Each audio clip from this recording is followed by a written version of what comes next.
This really front and center for investors around the globe. The deeply indebted Dubai world, not guaranteed by the Emirates government. A top finance official saying there today that is just one of the many stories and headlines coming out of Dubai, and that's where we find Brian Sullivan with everything you need to know and what it means to us here in the U.S. Brian. Well, first off, you're lucky I'm here, Dagan, because I was going to surprise you by saying we had to give $50 each to charity every time us or a guest said Cyber Monday, because for me that's right up there with staycation. So I was going to do that, but since I came here, we couldn't do that.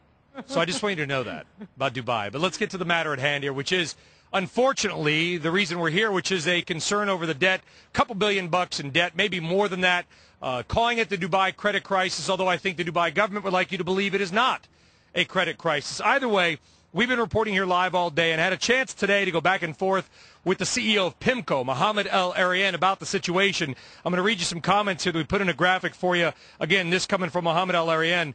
If it were to be viewed only on a standalone basis, the Dubai situation is containable, but it should be viewed in the broader context of last year's crisis. It is another illustration of the remaining lagged impact of that crisis and illustrates their activities that were funded by longer-term contracts that now have to be refinanced and cannot in this new environment. So some concerning words there from Mohammed Al-Arian. We are joined now by Robert Bush. He is the co-founder of Majlis Partners, a wealth management firm here in Dubai. Robert's an American, but he's been here for 6 years, so he knows how Dubai works. He's very dialed in. Robert, thanks for taking some time to join us tonight. Do you believe, or do you agree with Mohammed Al-Arian, do you think that perhaps this situation is not contained or that it is a broader reflection of something greater? Well, I think part of, and who am I to disagree with Mohammed, who is a very fine CEO at PIMCO, but I think that he's got part of the story right in this case. Clearly there's good debt and there's bad debt. And here we are sitting and standing on top of one of the skyscrapers in a place called Dubai Media City. And it doesn't take you can take a look around and you see that there has been a lot of good debt spent in the infrastructure here, the quality of the metro here, the quality of the towers, the quality of the hospitality, etc. So on the one hand, I agree with Mohammed that you don't have to worry about Dubai. It's contained. It's good debt here. The vision of the ruling group here in Abu Dhabi clearly shows that they invested in the infrastructure in the community here. With regards to sort of the broader context, the situation in the region is a little bit different because this is just not a region that has a lot of debt in it.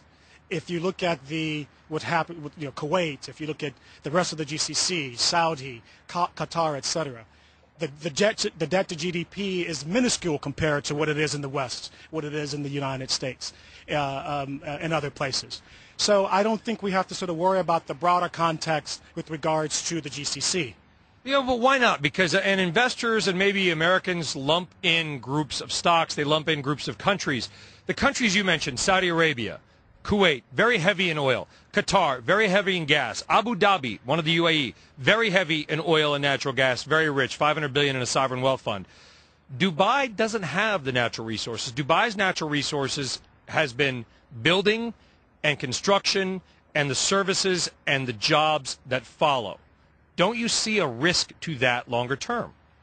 Well, of course there's a risk. That's why there's return. And the question is whether or not that the risk that you've taken by investing along with the Dubai community of investors is worth taking on a risk-adjusted basis. And so it's really about the price and or the repricing of the Dubai risk or the risk in the region, not whether or not the risk should have been taken in the first place. And I got an email actually just about 10 minutes ago from a bond trader listing a bunch of bond prices from this region, and he said it's either a sign of worse things to come because they've all dropped, a sign of worse things to come, or the buy of a lifetime. What do you think? Well, it's very interesting to talk in extremes, and I try to be much more moderate on my view than that. Is it the buy of a lifetime? No, I don't think so. Are there deals to be had? If you're a smart investor and you take the time to learn this region, to learn any region and get local with the region, you're going to find some hidden jewels. I believe that there's still quite a few hidden jewels in Dubai as well as in the region. So absolutely, if you have some capital, now is the time to put it to work because part of what also Mohammed mentions, and I can't see the graphic, of course, is that the deleveraging hasn't really happened in a substantial way here or anywhere else. And for that to, in fact, happen, you need to have some fresh equity put into it.